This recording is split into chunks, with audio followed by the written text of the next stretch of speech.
in the name of the light. For it was from the light that in the beginning all things were made, and the story is timeless. It is daily nativity, it is hourly nativity, it is the permanent sense of reality as opposed to the illusions of the world. The Great White Brotherhood, the spiritual body of world servers, desires that mankind should be illumined in many ways. And therefore the subject that they have chosen for this evening is the invisible world all around us. Man knows that he is not merely form consciousness. Man knows that he is a great deal more than the visible portion of himself. And man desires to understand more of his internal nature.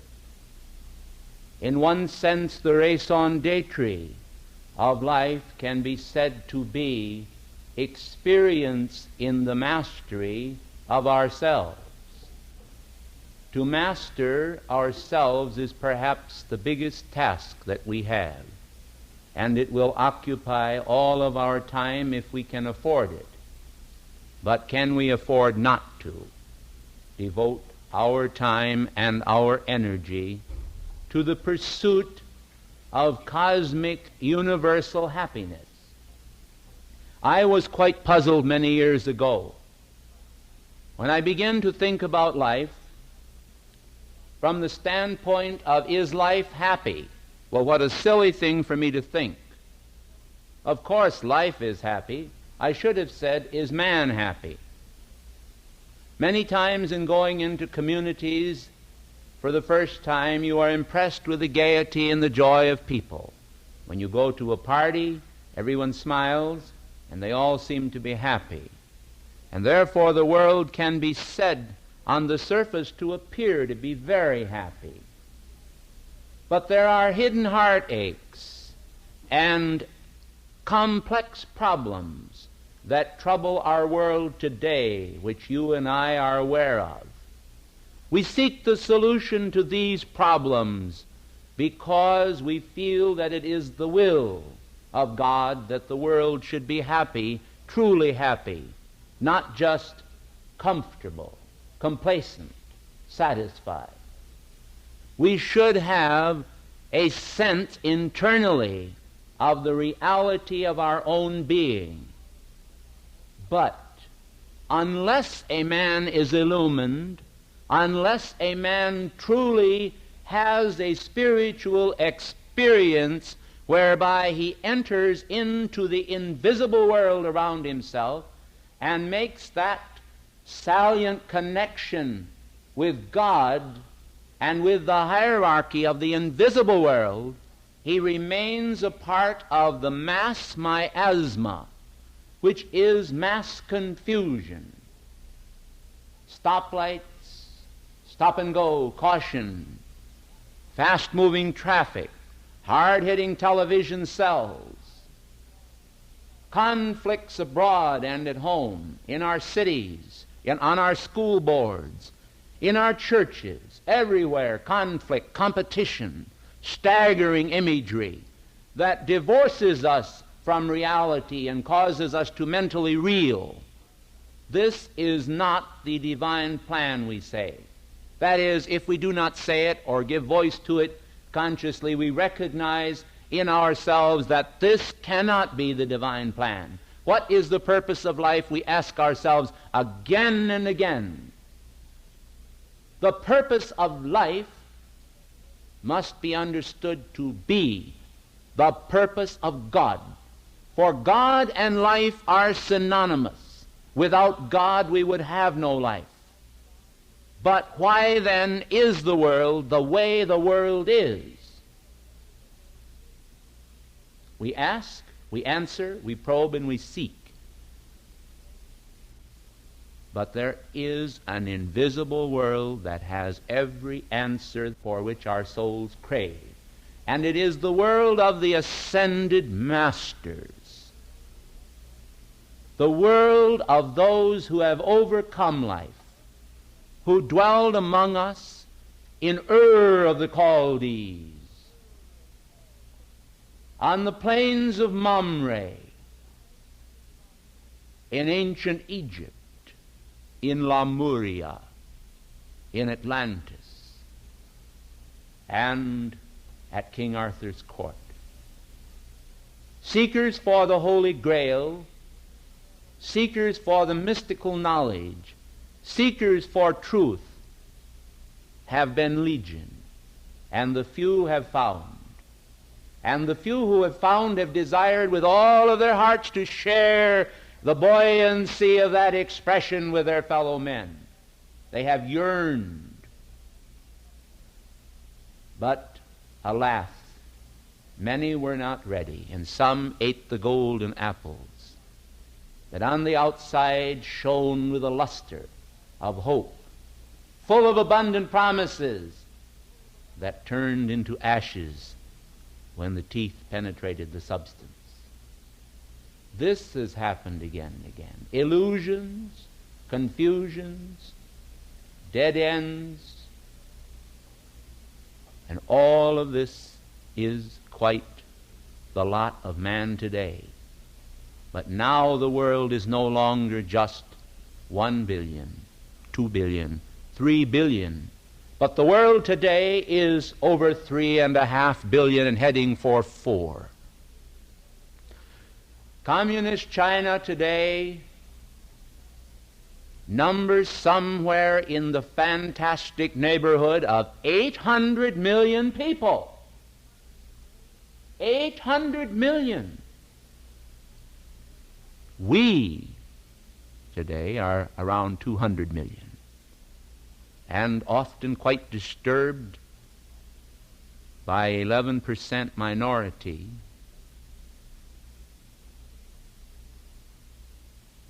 But this is not here alone in our nation. It is all over the world.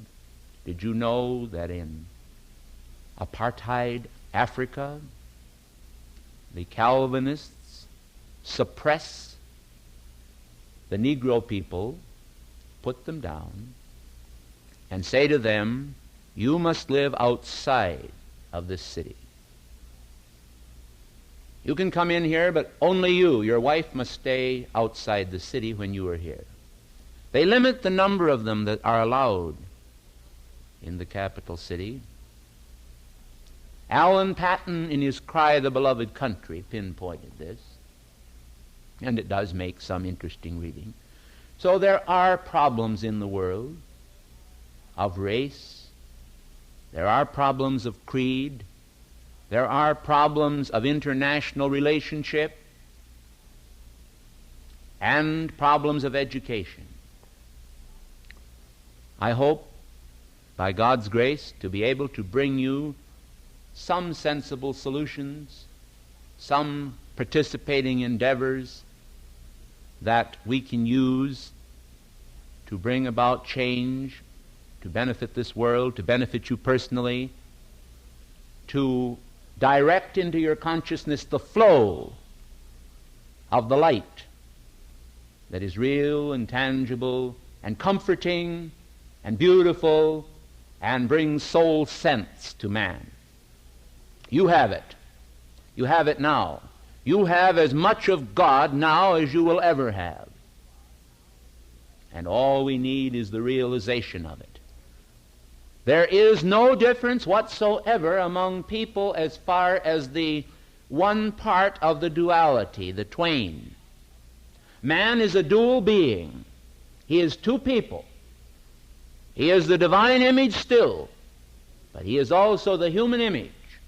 The human image is constantly in the state of becoming, and it is intended to become the fullness of the Godhead, the fullness of the deity. This is no desecration. If God created man in his own image in the beginning, in heaven's name, what is wrong with our return to that image? Is there anything wrong with that? To become identified with the deity now, when God made us that way in the beginning, and we are not now in that position.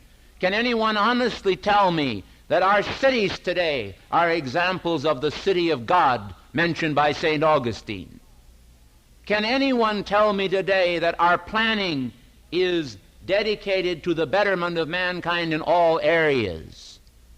Certainly in many areas we do strive to bring to our posterity, as well as our current generation, our contemporary society, some of the great benefits that would come if the alchemy of universality could penetrate the world and make people to understand that love is of many kinds, and that many of the things that we call love must be shed because they are self-love and doctrinaire to the idea of personal aggrandizement. We seek to make ourselves great through using other people to achieve greatness. We step on people one by one in order to rise, and this is why we degenerate. The law of the circle, which Emerson commented upon, shows us that whatever comes to us in life comes to us because we sent it forth sometime, somewhere into the universe. Nothing happens by chance, my friends. Nothing. All things are law, and chance is only another name for law. And therefore, we ourselves are the directors and arbiters of our own destiny. We can choose this day or any day whom we will serve, but the soul substance that was given to us as a censer of fire, as a sacred coal from the altar from on high, will dissipate its energies and die unless it is nourished. And if it die, it often may not be rekindled again. And this is the second death referenced in the Scriptures, which is truth and no fable. Man is given soul substance. It has fire and light. It penetrates through the physical form. It illumines the mind. It casts its brilliance everywhere if we let it. But this soul substance must be nourished, and only light can nourish it. We cannot nourish it by darkness. Hate will not do it. False information will not do it. Only the truth will do it, because the truth is the mystical key that opens up the door into reality. And I think that it was a beautiful poem which went into the plaque, the bronze plaque, inside our nation's Statue of Liberty, that declared, "Give me your tired, your poor, your huddled masses yearning to breathe free," and went on to terminate and say, "I lift my lamp beside the golden door." And so the concept of liberty is very dear to our hearts, but we have lost our liberty as we have expanded this great nation. And this was seen by seers of old, who recognized that as the people would pass over the Oregon Trail and come here to the West and fill this nation with people, with humanity, that it would become a seething serpentine mass, all going in different directions. Let us then realize that God did not plan that phase as it has materialized. God did not plan what has happened in the world, nor do I think that man has planned it. I think that it has been planned, however, and it is no accident. And therefore we ought to examine tonight one of the vital factors of our times, and that is the mass control of media.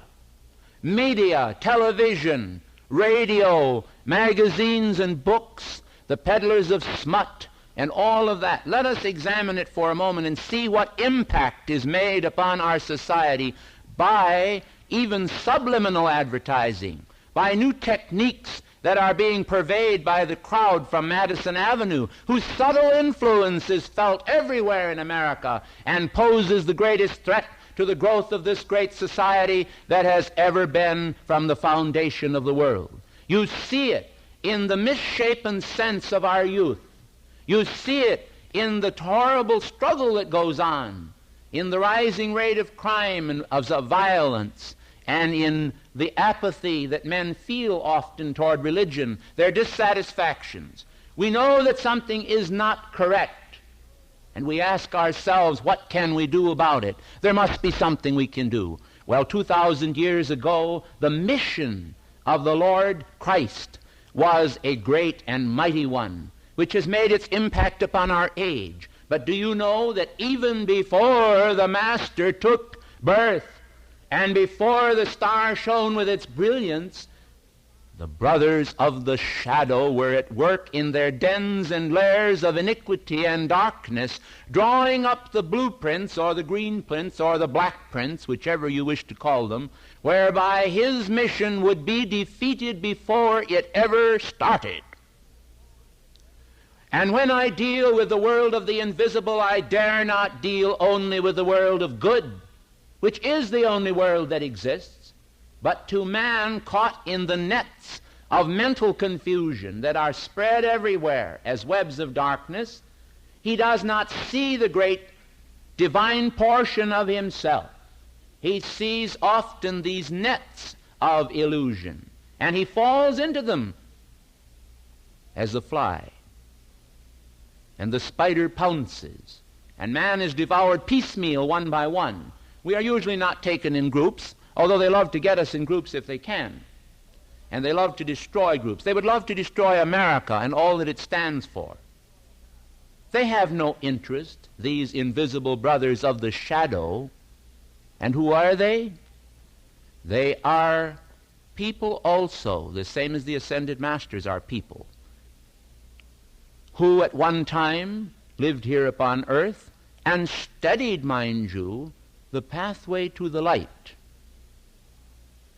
And then they went so far and they began to feel, as their knowledge increased, that they were as wise as God. And they saw no reason why they should pay allegiance to the laws of the universe, which were established laws. They felt that they, by reason of their wisdom, could change those laws to their own liking. And thus rebellion ensued, and this was a reality. And the reflection of that reality is here in the world today. It's here now. This is no false idea. That's why things are as they are. We have had the power of that bad example. And it has permeated society, and it lives and lingers on, as the worm dieth not and the fire is not quenched. The fire of God is not quenched, and this worm dieth not. It lives in the psychic realm and in the astral realm, and it preys upon mankind. How does it work? Just how? Well, it works in devious ways. When the man had the demon, and Jesus asked the demon what his name was, the demon answered, "My name is Legion, for we are many." The legions of darkness are many.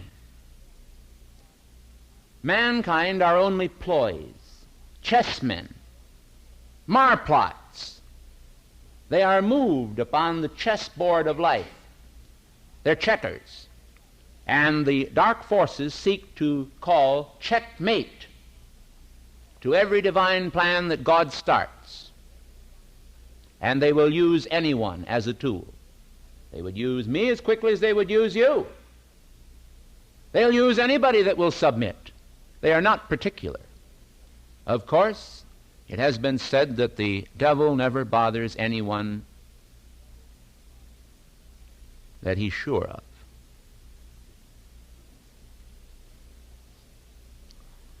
So if you're bothered, perhaps you're pretty safe, but don't count on it. Make your calling and election sure by personal examination of the motives of your own heart. Is your neighbor crafty? Does your neighbor know how to manipulate people? Does he know every little clever trick? Do you envy him? Would you like to be able to do it also? Don't. If you could see the hospitals and places of incarceration of the world all over, and the many problems, the multitude of problems that are there, you would be seeing the errors that sometimes Machiavellian and other times just John Smith were piled up layer upon layer, and they always find their target mark. They go back exactly to the doorstep of the one that sent them out. So send out love. Let it be the love of God that qualifies activity for the good of man. Impersonally. Do not good to man to be recognized, to be seen.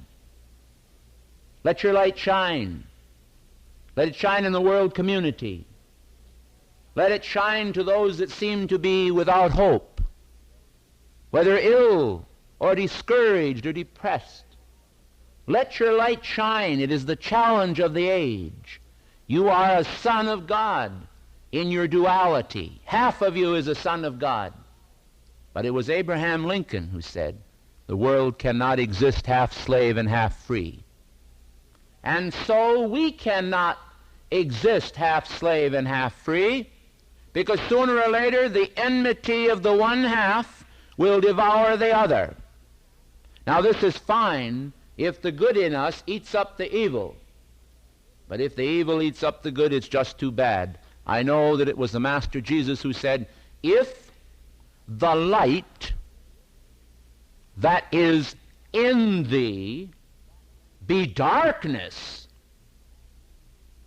how great is that darkness? It's very great. If it occupies control of ourselves. And so we go back now to the invisible world, the world of the mass media. And we see now that we are puppets unless we assert our own divinity. We are puppets in the world of the manipulators. They manipulate our society. They do it from the invisible world, and they have their pawns in the world. Did you know that right now, today, you are facing a controlled press?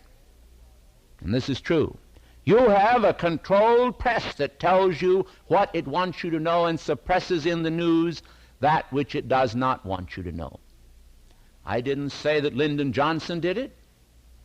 I wouldn't say it if Mr. Eisenhower was in there. I don't think it's necessarily political. But there are people who dictate to the greatest men in Washington and in our world. There are men who can do it. They can pick up a telephone and they can say, look, I want this killed. Quash it. And when they speak, heads roll or heads obey. There is no question. You don't have to be president in order to command men. And today the world is filled with a relatively few that have almost absolute command. And many years ago it was said, power corrupts, and absolute power corrupts absolutely. And therefore, some of these people have been corrupted by power. And you and I are manipulated, and the whole world is manipulated. But we are not only manipulated from without, we are manipulated from within. You get on a bus, a train, an airplane, and you sit down in a seat. Someone sat in that seat before you did.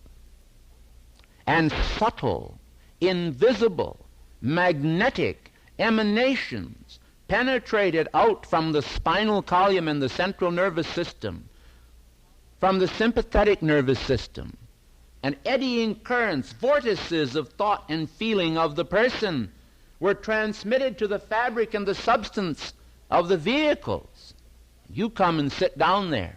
Or you touch the hand of someone who is very shook up in some ways, and their vibrational pattern will fracture yours. You can be broken in your etheric body. And what is your etheric body? Man has, of course, 7 bodies, but there are 4 lower bodies. And the 4 lower bodies of man are, of course, the dense physical body, which is comparable to the sponge. And then there is the emotional body, which is comparable to water. And it represents the water element, even as the physical body represents the earth. And the emotions are pulled by the influence of the moon.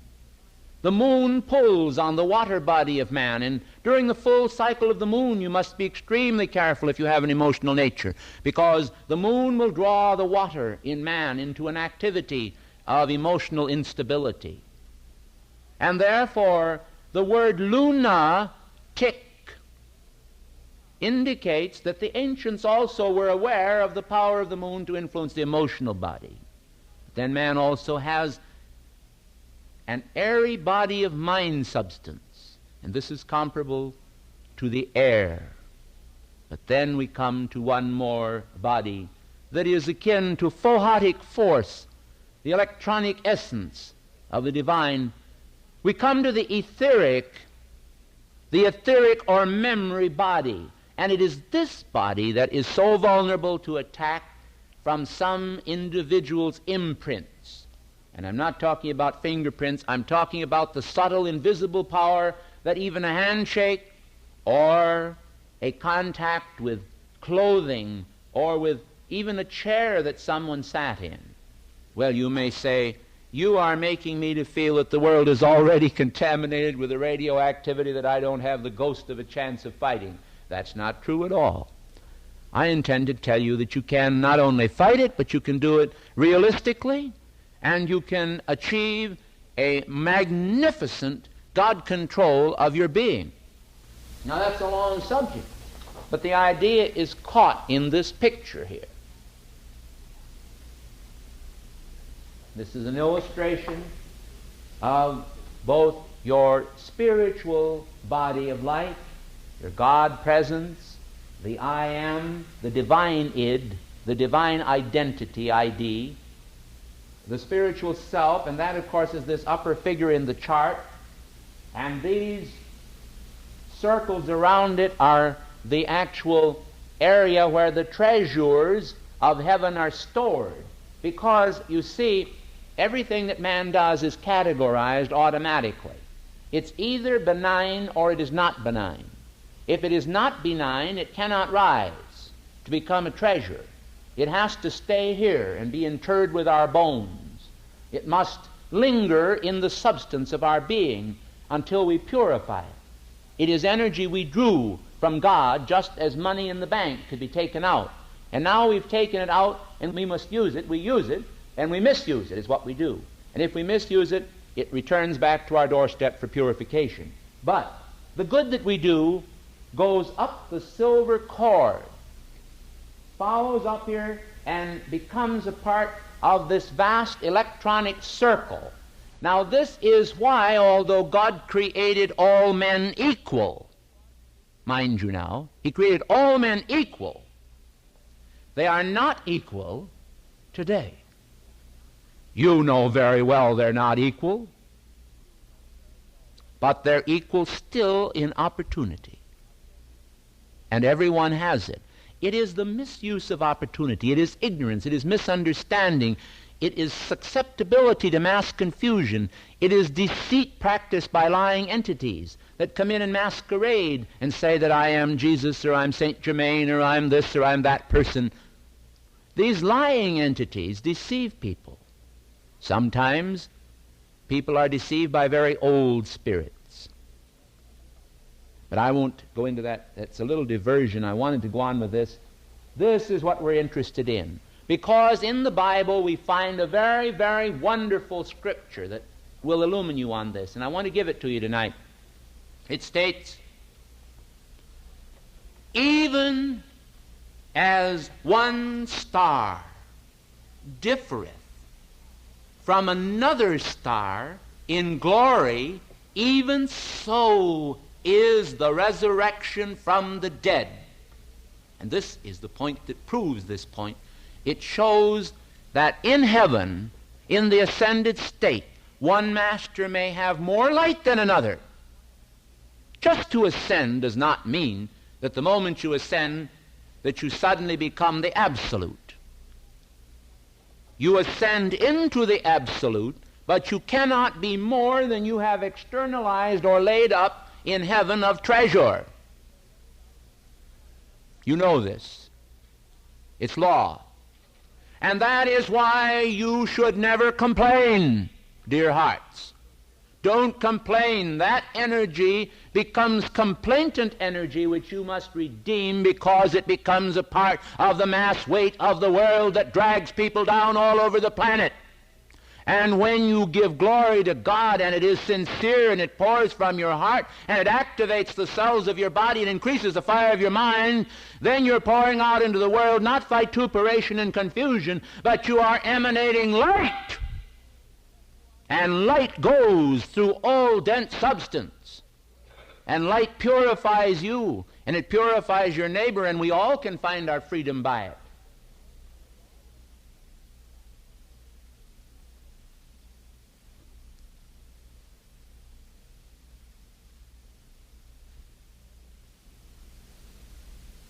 Whether you're down here at the hem of the garment of God, or whether you're up here at the apex or summit of Christ's accomplishment, if you raise yourself, it all raises.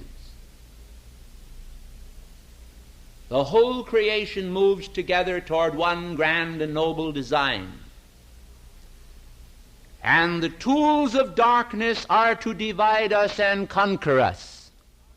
We need not think exactly alike, because we are children of God, and we are learning. If we were accomplished masters in our life of fait accompli, we would be complete then, you see. But we are here in this world of experience to obtain our mastery, and for no other reason. Again and again you hear people say, it's my life, and I will do with it what I want to do. Children are rebellious to parents. People rebel against authority of many kinds.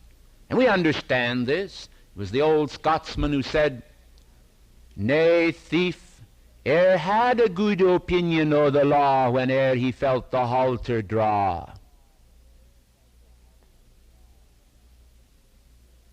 It's true.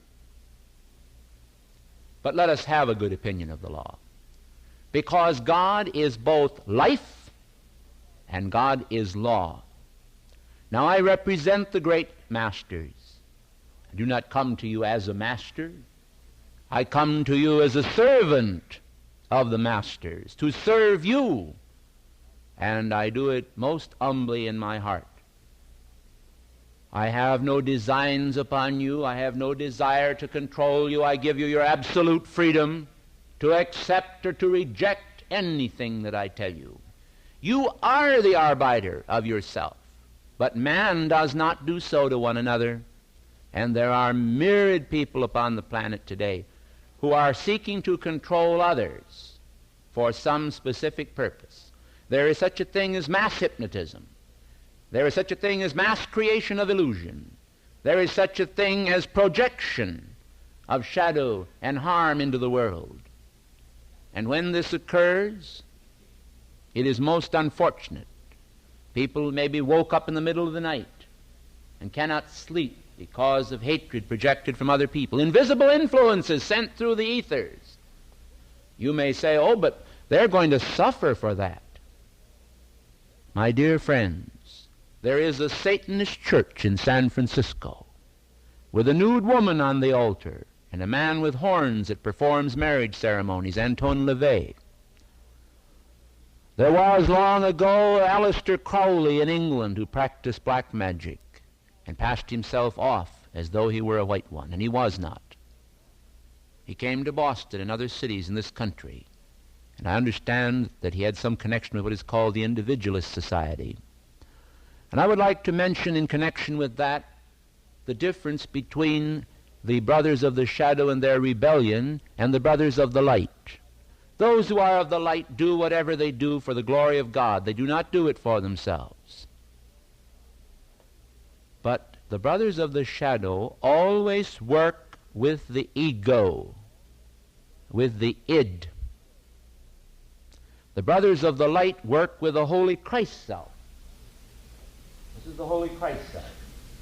It is the divine mediator between the God presence up here and the human. And when the masters work with the Holy Christ self, the energy pours down through the silver cord at the top of the head, and the light just comes in beautifully, because the masters deal through the Holy Christ self.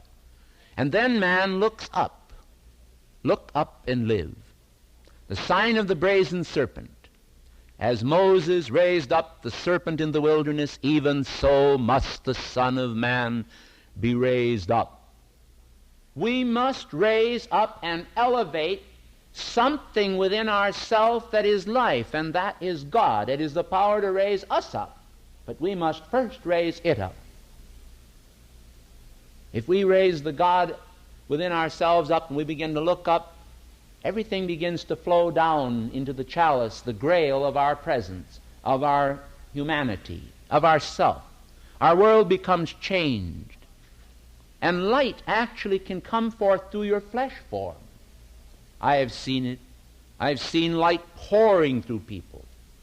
You see, as a human being, you are not any different, nor am I, than a baboon or a monkey, in the sense that our physical forms are just a warm, snug, little comfortable envelope into which is tucked something that beats our heart. But that's not so of consciousness and of our real true self.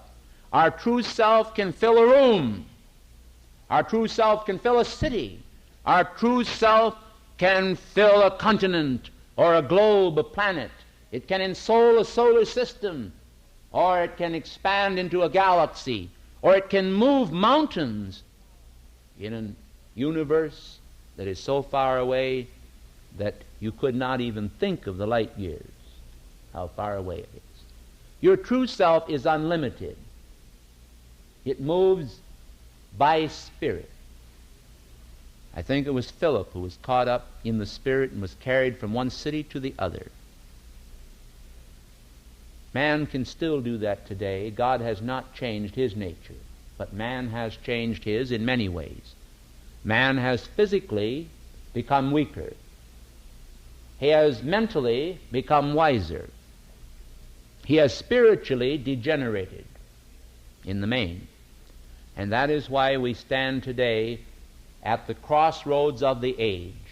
The ascended masters are waiting right now to bring in the golden age, to develop the true ancient golden age once again and bring it to a greater height than it ever was before.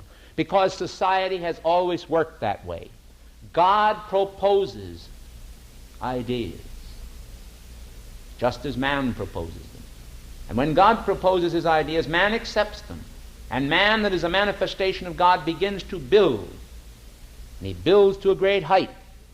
And then, as soon as the misuse of sex energy comes in, as soon as a lack of integrity comes in, as soon as the high moral sense is lost, the age crumbles away, because that which holds society together is the high moral standard of the Christ. We may sometimes say, oh, but it is nice to play. The flesh may like this idea. This is the world and the things of the world. But, dear friends, we do not want our children to follow in our footsteps if we have made errors. We want our children to be better than we are. Why? Is it because we ourselves wish that we had been? All of us have made errors. God does not hold anything against any of us for our errors, because he knows that the errors are their own recompense. They make us pay for every little joy that we illicitly steal. And we don't have to steal joy in order to have joy. The joy of God is not a temporary, enervating joy. The joy of God is a permanent joy, because your mind can surge up out of your being and contact this strata of divinity, that while it is everywhere, it withdraws from this atmosphere to a certain degree because mankind do not welcome it. And ask yourself this question.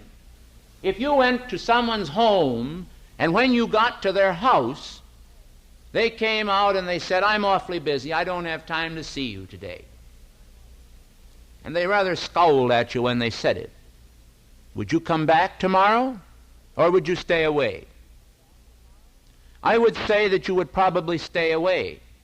Well, of course, it has always been said that God is different than man and that he doesn't retaliate. Of course, he did say, "Vengeance is mine, I will repay." But I rather think that what God is trying to do always is to encourage us to achieve our own solar inheritance.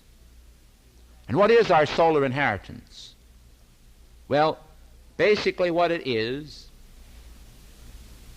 has to do with the geometry of cosmic creation.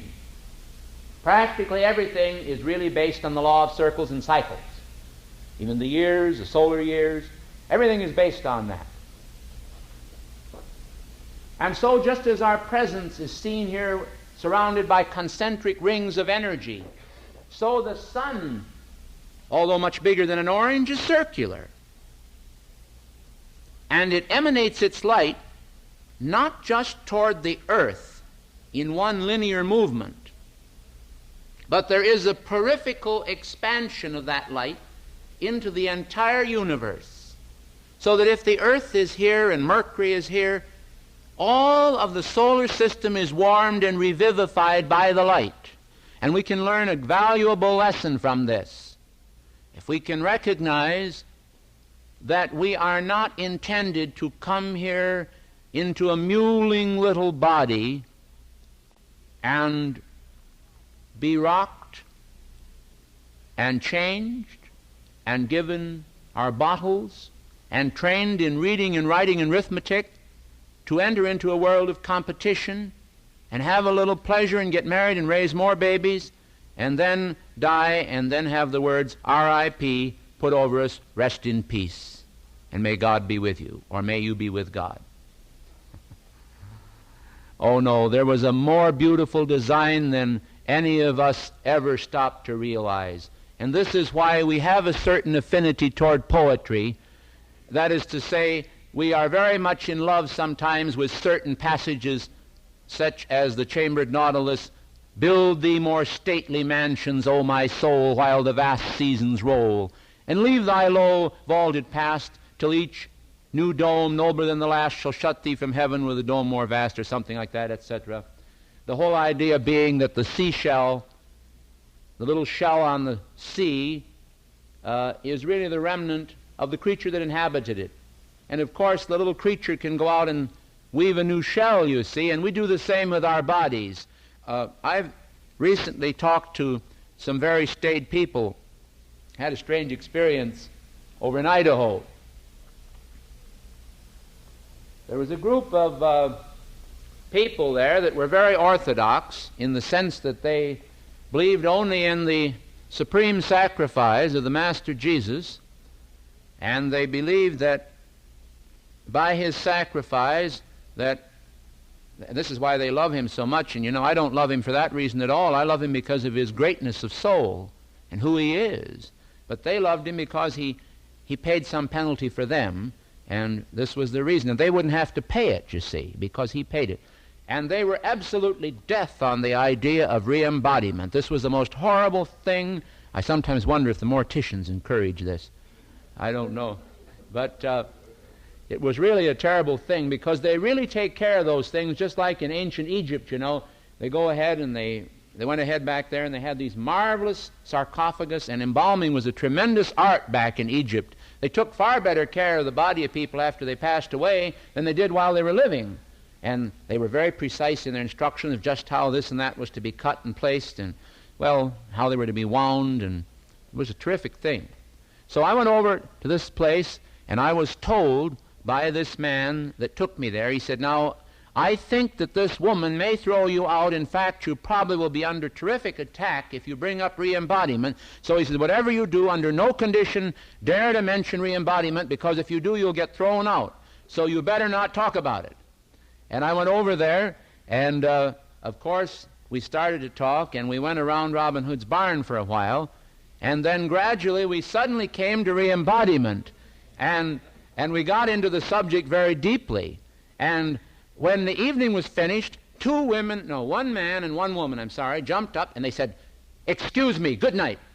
And out the door they went, and the rest of the people had come up, And almost to a person, except for one person, they said, oh, we've believed in re-embodiment all the time. But what had happened there, they were all afraid to tell each other. And they were all afraid that they were going to be ostracized. And so the meeting turned out to be an alchemical experiment whereby a certain amount of good came out of it. And of course, it does prove the fact that you should not be afraid to speak the truth and give the truth to the people, as Tom Paine said. Give the people the truth and the freedom to express it, and all will go well. After all, you cannot expect that everyone is going to agree with you. Many people will not agree with you because there's something in their nature that forbids acceptance of it. But we cannot condemn that, and that's why I'd like to say a word on intolerance of intolerance. You know, everybody likes people that are tolerant. But that's the trouble with the world today. There's too much toleration and too much intoleration. And we usually find that the people who are tolerant of everything except other people's intolerance. You know this is true. And as a result, criticism, condemnation, and judgment goes out into the world. Now, I don't criticize anybody, and I love everyone, but I take a stand for the truth because the truth is more precious than anything else. And we cannot deny, as ostriches do, that there is a great deal of activity going on in the world that is not desirable. And that is why, when I examine some of these things, such as the mass media, control the media, when I examine what has happened in America, the invasion of the communist elements into our society, the invasion of the communist elements that are in the churches as well as in the secular society, the invasion of the communist elements that moves today to deny to our children the texts that were given to our grandmothers and grandfathers, that enabled them to develop the moral sense so that they could walk out of a schoolhouse in an orderly fashion and say to their mother and father, yes, sir, yes, ma'am, thank you, please pass the potatoes. Today, we have a strange globular society created by the media of TV. We have a disconnection occurring in the etheric body of man, whereby man is no longer connected to the mass unity of the world, but he is connected only to a composite creation that he has manufactured from the cloth of the undertaker who wants to pull man down, you see, and strip him of his spiritual power. This is a very dangerous thing in itself, because the communists in our society are moving rapidly toward a master plan and a strategy that says we will take over the United States either by hook or by crook, and if we cannot do it that way, we will do it militarily. And they are now in the process of doing all of these things simultaneously. And their timetable is ahead of time, not behind. And we are poor saps sitting here and having our energy stolen, our children brought up with discords being spread and promoted and promulgated right before our noses. And how many ministers today are standing up and waking the welkin? How many are sounding the alarm? How many Paul Reveres are riding around the circuits of the country today and alerting the people? And why do the people need to be alerted? They enjoy what they have. People like good food, gemütlichkeit. They like friendship. They like a good story. They like entertainment. They like horse races, betting.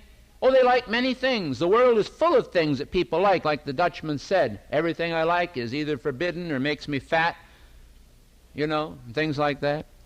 Well, This is the way it is, but we know it isn't right. And we are the people who are always jacking ourselves up. We're saying to ourselves, we wish to be people of worth. We are not content. We are not satisfied. We ought not to be. And that is why you are here.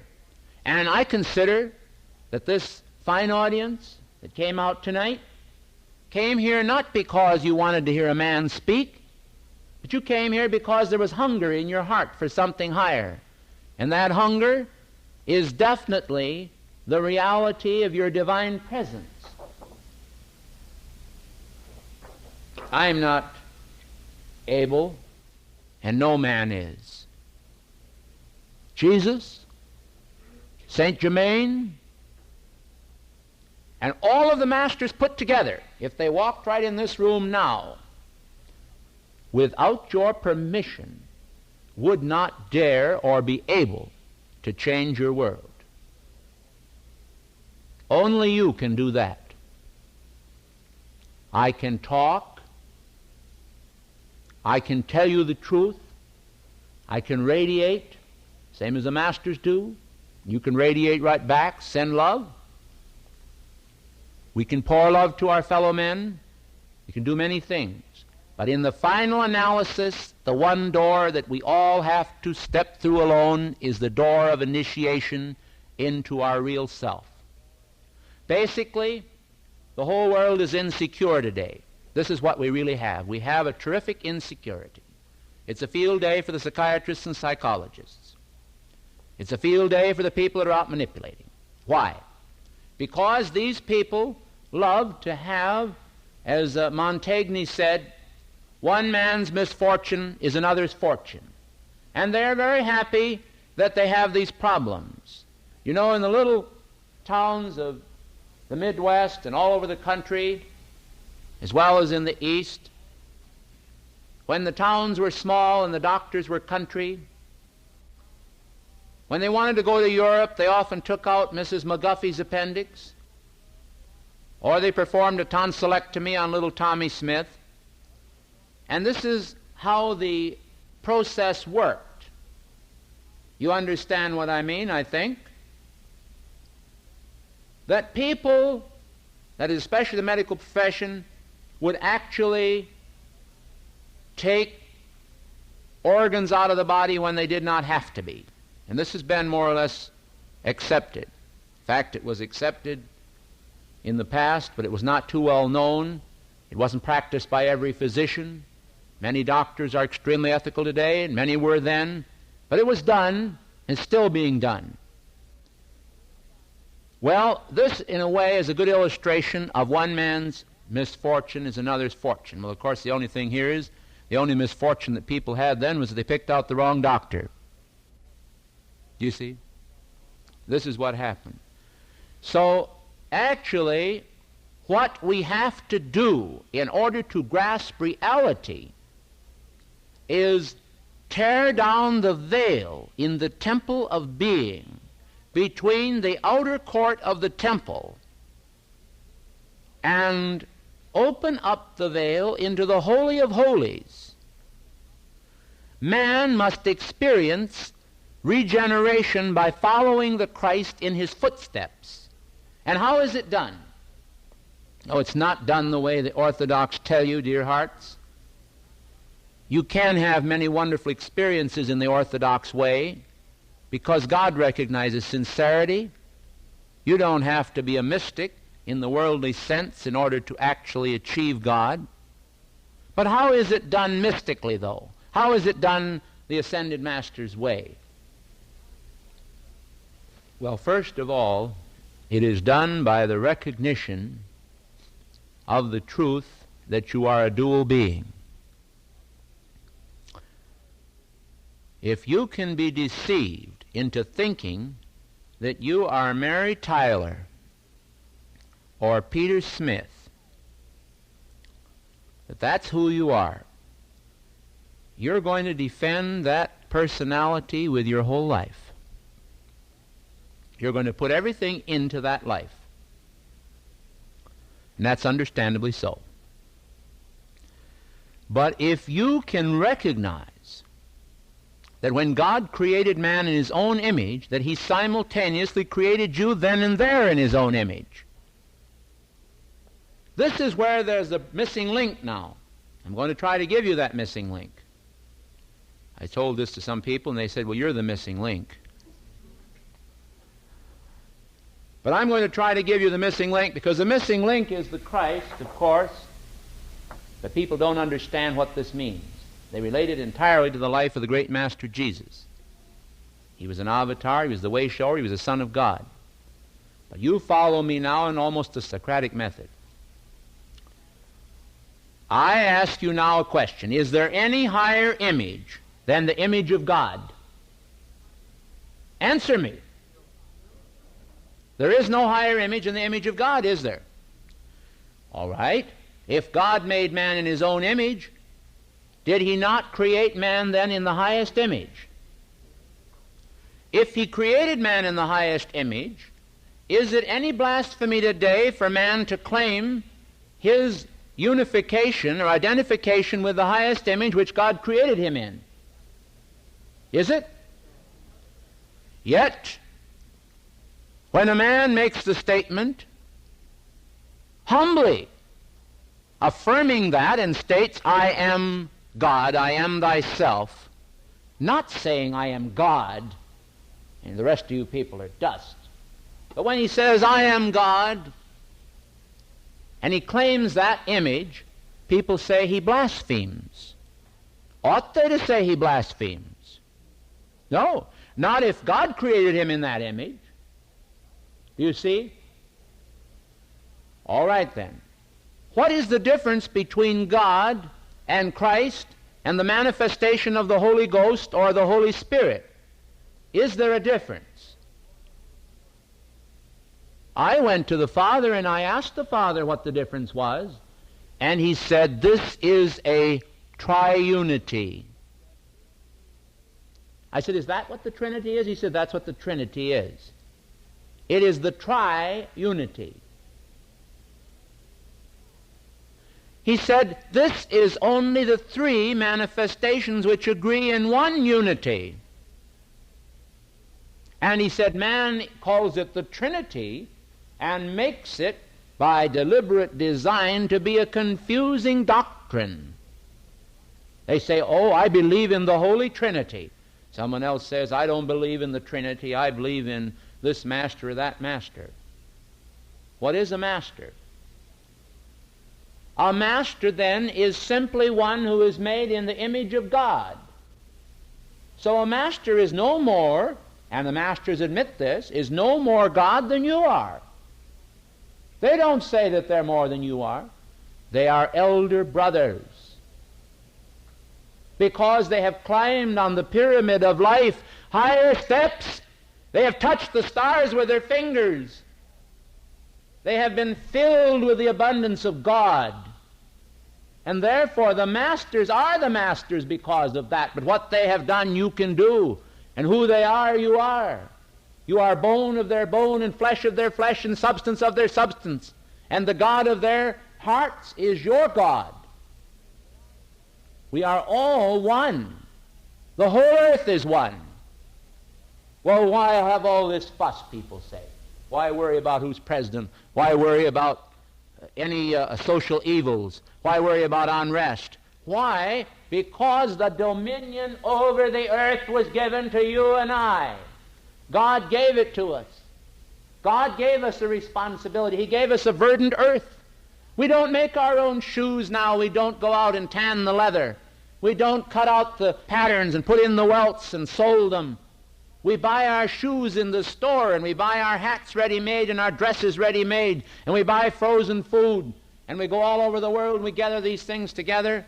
We pay a few little dollars out of our pocket or write a check, and we get all these things, goods and services. Fine. And so we have lost our sense of the unity of life. We just simply do not realize that we are our brother's keeper. We hustle and bustle out on the freeways and we try to get somebody else cut out of a traffic lane. We won't hardly let people out. I don't know if you saw that movie or not, where they had a chimpanzee or an orang-outan driving a car, and they had him on the freeway. He'd sit up there and drive the car. I suspect that it was rigged up so that the man sitting beside him could drive it some way, but people would go by and their heads would turn and they'd nearly have an accident. So finally the police came along. I think this was down in Florida. The police came along. They were driving along and they pulled him over and arrested him, you see, because he had this orang-outan driving the car. And he says, well, he drives it better than I do.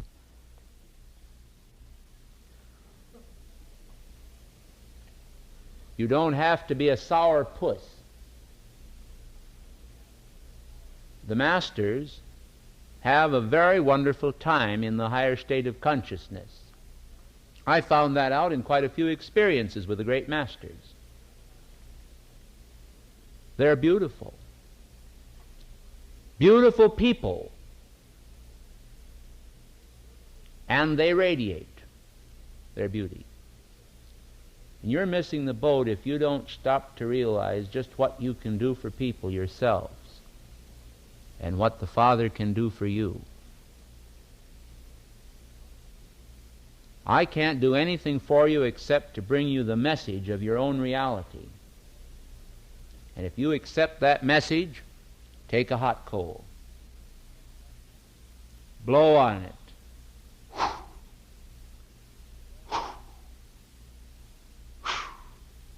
fan it, watch it glow. Now the coal is no longer just a small coal. The coal, like it was glowing with magnetic and atomic energy, begins to expand. Our consciousness expands with the coal. And we move and move and move in ever wider circles of illumination. Khalil Gibran, as I mentioned last night, and I want to say it again, said, of the Spirit of God, he said, it is a flame spirit gathering more of itself. And that's what we do. The God in us reaches out and takes more of ourselves. It's like one of the California yogis said many years ago when the ladies piled the fruit all around his plate until all the fruit in the room was piled up around his plate. So he got up, he took the fruit, started passing it all around the room and back to everybody. They said, oh, Swami, they said, that fruit was for you. He said, I am enjoying it in all my many bodies.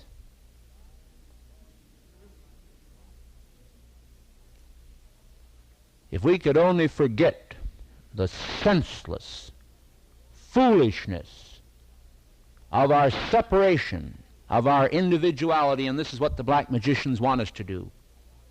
I don't mean they want us to forget it, but I mean they try to keep us always constantly aware of the fact that we're John Smith, that we've got troubles, that someone doesn't love us, and we're always on the defensive, constantly. And we feel the need to prove ourselves to someone. Don't try to prove yourself to anyone. God already loves you and knows who you are, and He loves you more than anyone else in the universe. He made you. Just love Him in return. And love your fellow men in return. Quit qualifying the thing by the idea that this person does this or that, and because they do this or that, you can't love them. You don't have to love the wrong side of people. You don't have to love something nasty. You love the soul. The trouble with most people is that they feel that they have to love the human, and this is simpatico. This is sympathy. People reek with it. If you don't believe it, you attack somebody sometime. You're liable to have a lot of people defending the person you attack. Even if they deserve it, doesn't make any difference. People are liable to be sympathetic. They'll think, oh, I might be in that position. But God says, whom I love, I chasten. And why do we prune a tree? We prune a tree because the tree needs pruning. God chastens because we need chastening. He pummels us. He empties us that we may be filled. And what He empties out of us this swill. It's contemptible many times. We don't know it. We say, oh, I like that idea. But if it isn't true, that's the whole thing. If it isn't true, don't stick with it. Walk hand in hand with God down the trail. So the black ones, the dark forces, they just fan the ego.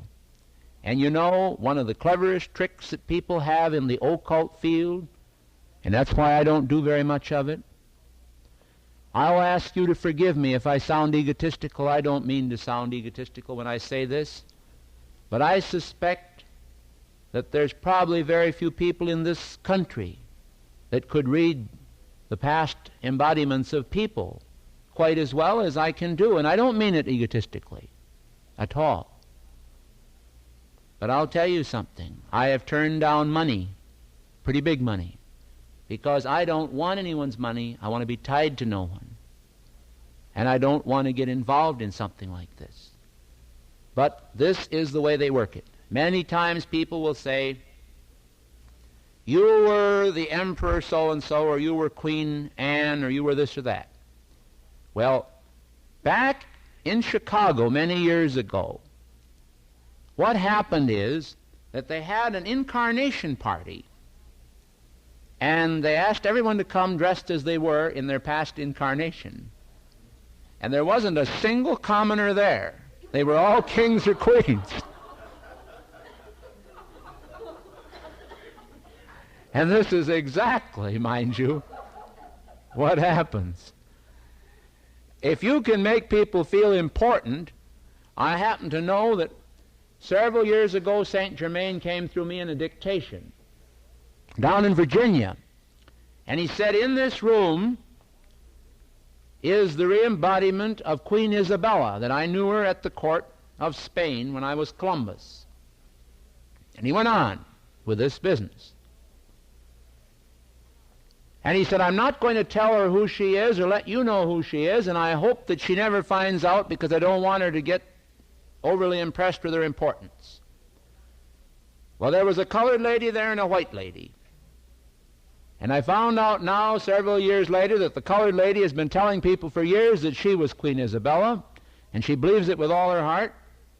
And the lady who actually was Queen Isabella, whom I happen to know, finally dug up the idea that it was herself, and she got the tape and played it to herself in the sanctuary, and she became almost unbearable to live with for a while afterward.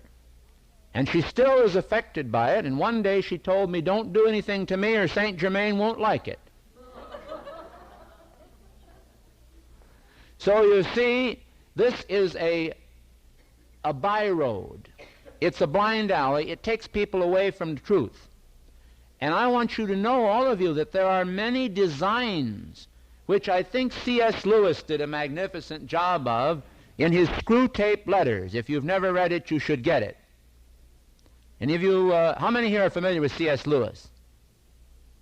Oh dear, you've just simply got to get acquainted with the man. He's dead now. But Mr. Lewis, in his Screw Tape Letters, he has there what he calls a series of dialogues by His Satanic Majesty Screwtape in His Satanic Majesty's service to a junior devil on earth called Wormwood. And they do have a lot of gall. And you really, when you read it, you'll see that it is a very great spiritual document, because it shows you all of the clever little tricks and treachery that are involved, the intrigues of the invisible world. I think in one particular place he mentions something about, he says, now, Junior doesn't like his mother's shrill voice. So he said, what you've got to do is when she starts to holler at him, as she usually does when he does something wrong, you've got to make that voice shriller than ever in his consciousness, so that he just becomes absolutely insatiated with the idea that he can no longer stand her voice and runs out of the house. This way we'll get him down to the local tavern and we'll get him drunk. And then he'll forget all about going to church tomorrow, because he'll be so ashamed of the fact that he was drunk. Well, you see, the whole thing is a series of machinations which are almost Machiavellian, but it shows the intrigue and treachery of the psychic world in tricking people so that they either feel that they're not good enough to associate with God, or they're not good enough to have the light, or they're guilty for something they did to someone long ago which they feel in their mind is real, or they feel that in some past life they wounded someone. Now, I know of a case of two ladies in the state of California who have a sense that each one of them thinks that there was a tie between them where they had a lot of trouble with each other. And because of this, they're having trouble today. You see. Now, I don't say that they didn't have this experience in the past. It probably is true. But when you talk about burying the hatchet, which George Washington was supposed to have done, you know, he chopped down the cherry tree and buried the hatchet, you know. And then he told, what did he say? Huh? What did he do? What did he do? Did he tell his father a lie? No, he didn't tell his father a lie. He admitted it. When you start being as honest as George Washington was in that story, and whether it happened or not is not nearly as important as the fact that you start being that honest with yourself, when you become glaringly honest with yourself, you'll be on the path. You know, the greatest trouble in the world today is dishonesty with ourselves, because if we can fool ourselves into thinking that we're something we're not, whether it's good or bad, you see, it's very easy for other people to fool us afterward, or an entity to come along and fool us. Quit worrying about the ego or the id. Start thinking about your magnificent divine being. Pull down that light. Pull it down. You can do it. You can do it in thought. Some of you are not familiar with the processes. Now, I'm going to tell you something. There are processes involved. This is no simple thing that I'm talking about. Oh, I talk about it very glibly, but it's not simple. It's complicated, and it will require study of the right kind. It will require attention of the right kind. It will require scientific knowledge of the right kind. You're just not going to get it otherwise. And that's what the Great White Brotherhood will give you. It's the study of a lifetime, not of just one moment. You know why people like to hear lectures? They like to hear them because they think maybe there's going to be some vicarious thing done. I'm not going to kid you. I'm going to do as Winston Churchill said to the English people, I can only promise you blood, sweat, and tears. The blood is the symbol of your life, and the sweat is the efforts you will make of perspiration in order to get your inspiration. And the tears are the sorrows that you may have because you're going to many times realize that you didn't do it. But if you can accept that old axiom, it goes like this: for every evil under the sun, either there's a remedy or there's none. If there is one, try and find it. If there is none, never mind it. I have brought with me some very valuable samples of our work. One of the greatest things that we have is the book that I have written. I don't have it with me. It isn't printed yet. It is finished, but it is in the editorial room being edited. As you know, everything has to be edited that's ever written. Commas have to be put in. We expect it off the press, we hope, before Christmas. If we fail, as soon after as possible.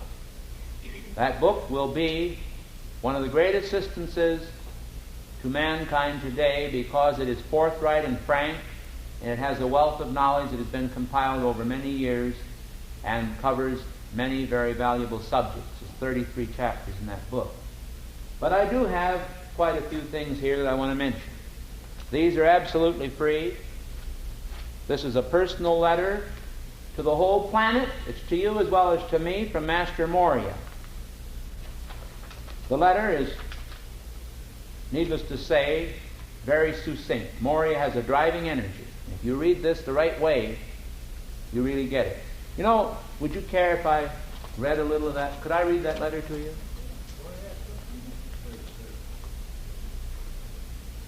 It's not too long. and it's you can have a copy of it after you hear it if you'd like it. He says, "Beloved seeker for the higher domain, near as heartbeat, yet far as distant nebulae, happiness is. Many trivial conditions, molehills of thought and feeling, are mountain barriers forbidding the way to happiness, accomplishment, and truth. Love itself, the most wanted commodity on earth or in heaven, is misunderstood. The Creator of all that is cannot avoid love for His creation. Yet His infinite intelligence must compass a path toward permanent reality and happiness. Earth is a schoolroom where years, decades, or even an entire life may become a deserted waste place. Men squander their opportunities in palliation of real or imagined ills and upon self-pity. The magnificence of life, when viewed through the lens of truth, is exciting to the soul, and the dance of cosmic energy before God can reactivate the most sluggish disposition or system. Nothing of worth comes without effort. Psychic poison must be counteracted by spiritual poise. Recover your balance through attunement with our octave of light. The Christ consciousness shines in the darkness that the world manifests, but how can those whose eyes are blinded by outer sham and a willing of insensitivity toward the fine and subtle world escape the rounds of sense pleasures? For the ultimate enervation of the emotions and the nervous system produces emptiness and discouragement as the fruit of mortal satisfactions. The brothers of light salute the world, and each soul is to us a compatriot to be taken by the hand and led forward, not against the will of man, but only through consent. Yet the consent of purpose must be cognized and the higher way understood. Hierarchy exists as an indestructible body of servitors to humanity. Our robes of light are mantles to shield the young aspirant against the intruding discouragement of world discord. As we seek to point the way toward higher goals, we summon from within the heart the focalizing of energy toward cosmic purpose. Cosmic purpose is synonymous with eternal purpose, but the shortened span of mortal existence reveals itself as a thin membrane strung from point to point over an abyss of great depth, whose sharp rocks await the fall of the unwary. Sometime, somewhere, every soul who will become a part of the contributing worth of universal consciousness must cross this abyss, returning home to the central, intelligent, organized purposes of infinite existence. We show forth truth as it has never been shown before since man first entered the world of illusion. But perception and balance must be employed. Intelligence must pursue understanding, and the many facets of existence be melded, he says, into a wholeness of concept. Mere words will not in a moment delete or cancel out the banalities of thought and feeling that comprise the being and consciousness of man. Consciousness must be pummeled and unreasonability decamped. The unproven aspects of life must be shelved, tradition re-examined, self apprehended in its duality, and choices made if progress up the ladder of life is to be obtained by the individual monad. Ours is no silken touch of a gloved hand that seeks by a hypnotic caress to control the soul. Ours is deliverance by reason of universal will, which one can own through identification. He who identifies with God's will as it truly exists and makes it his own finds the greatest assistance possible forthcoming to ennoble his plans. This assistance is formed by higher perception, embellished by the vocalized energies of the brothers of light into a master idea, and consummated in the arena of life as the action of the Spirit of life, fanning into manifestation the flame of consciousness, of existence, of bliss, of the absolute, of eternal value, and bringing those values into the frame of reference of the time-space continuum. Well, the rest of it is 2 pages more, I think I'll just let you have it if you want it. I just wanted you to see a little of the content. And it gets better and better and better. It's like one of my secretaries was telling me that my little boy said, "Daddy, it gets louder and louder and louder." So that's the way it is. This gets better and better and better. It's free. We have here a book on the angels that appeared to the school children in California. A lot of you have it. Very beautiful. And our lovely alchemy course by St. Germain that sold more copies than anything we've ever produced has been printed on our new press and bound beautifully. And we have it here at a reduced price from now to Christmas, $2.95. And it's worth quite a bit. Then we have the trilogy of the Threefold Flame, which follows it up. And we have a record with a complete dictation on each side of Jesus the Christ. You can play on any 33 1/3 phonograph. We have those records. And we have John Kennedy's letter, My Fellow Americans, in a very beautiful form. And it has a picture that you don't see very often of the Kennedy family with Jack Kennedy and the children and Mrs. Kennedy. And the letter is very nicely done with a larger portrait on the inside, too. It's a very nice piece and a very reasonable. But we have a brand new book. This is off the press. Liberty Proclaims. It has 3 dictations that are given by the Goddess of Liberty. And in the very end of it, it has George Washington's vision of America, General Washington's vision by Wesley Bradshaw. It's all printed in there. It's all bound together. And I think that you should hear the poem. I wrote this poem, and you know how Robert Frost was. He liked to read his own poetry. So I'm just the same. I like to read my own poetry. So I'll promise you to bore you stiff with 2 pages of it. No, I won't. It's a prayer to the world mother. O Mother of the world, we are all children of thy heart, kept apart by triviality. We remain separate from thy cosmic ecstasy. Passions of cosmic freedom, when denied to all, bind blind mankind to sensdom, do enthrall to fight each other. We are pledged by dreadful doings, dining on mankind's shoddy, senseless spewings of aborted patterns charged with hate, delusion, senseless fate, confusions. Do thou now, great silent mother, teach thy children how to have no other than thyself, to hold our hands from mortal error, to keep our minds from mortal terror, to seal our hearts in purpose now supreme, to forge thy cosmic union, reality God dream. Long the night has vacant been from the light of thy radiant man-child, standing in the sun of united oneness. We confess to loss of happiness. Thy office of pure light fears no competition.